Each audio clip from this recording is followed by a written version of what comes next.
It's been a while since my last Fate Apocrypha video, and quite a few of you have been asking for more, so I figured now would be a good time to move on to the next servant on my list. For some reason, not many people were interested in Ruler. I don't know why, since she's literally a saint, but I figured I'd try my luck with the next best girl, Mordred, otherwise known as the Saber of Red. I was gonna combine her episode with the Saber of Black's episode, but I think her character is important enough to warrant her own video. So, just as I did in my other video explaining Ruler, which you should probably go watch by the way if you haven't, I'm going to talk about who Mordred is, what her past was, and what her abilities and noble phantasm are. Let's get started then. But before we talk about Mordred herself, I want to quickly go over the Saber class in general, since some of you guys may be a little bit new to the Fate universe. Out of these 7 servants, there are 3 of them that are classified as knights based on their weapon. Saber is the Knight of the Sword and is widely considered to be the most powerful of these 7 servants because of their top performance in the past Holy Grail Wars.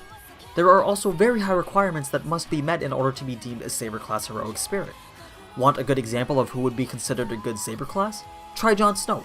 I'm pretty sure that if he was in the Fate universe, he'd be a top candidate. Anyway, the conditions that must be met to become Saber are to have a legend based around you as a Knight of the Sword, and have top skill ratings in all abilities except for magic. Though not proficient in the use of magic, the Saber class generally has a very high magic resistance. The Saber class also has the riding skill, meaning that they can use any mount or vehicle. Listen, Ufotable, get in touch with HBO and make it happen, please, he's perfect for this show. Now we can talk about Mordred. Her past wasn't really demonstrated very well in the anime, and her origins are a little bit more complex than you may think. So there were a lot of questions left unanswered after her whole flashback scene. I doubt they'll show us any more, but in case they do, I guess I'm sorry for ruining it. But from what we did see, there's King Arthur, her sister, Morgan Le Fay, and Mordred. A nice little dysfunctional family, with Mordred being the unwanted child and Morgan and King Arthur being the parents. You think I'm joking when they say that they're the parents, but they actually are. King Arthur, the Saber that we know from Fate Zero, is legitimately the father, and Morgan is the actual mother. This is some Game of Thrones level incest that I'm throwing at you, but Mordred was born from Morgan Le Fay using King Arthur's DNA. Now you're probably more confused than before because that's not even physically possible. Well, just know that there was some magic involved, and Mordred is a homunculus born from that magic. Anyway, weird shit aside, since she was a homunculus, her rate of growth was much faster than a normal human. And during her growth, Morgan repeatedly told her that it was her right to inherit the throne from her father. But until that point, she was supposed to just obey the king's order until told otherwise. So Mordred admired the king and aspired to be a proper successor to the throne. She even became a Knight of the Round Table.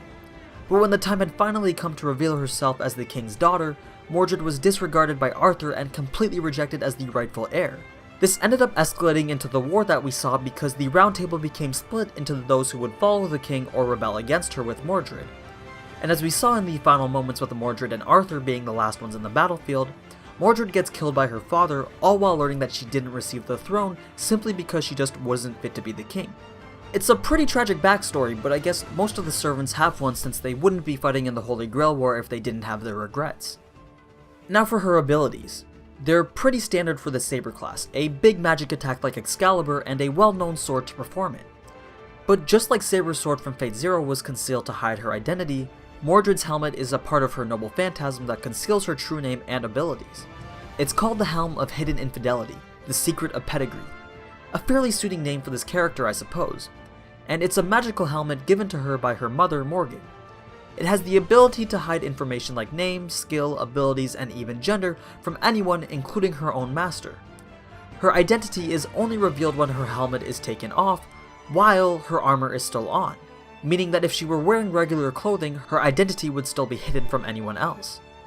The only way that the concealment would break while with regular clothing is if she was to hold her weapon. It's a fairly interesting set of armor that has a lot of conditions but seems pretty useful for maintaining this important information secret. Mordred also has a sword called Clarin, and it was stolen from King Arthur's armory during the rebellion. Since the sword was stolen, it's not nearly as strong as it should be because it's supposed to amplify the authority of the king.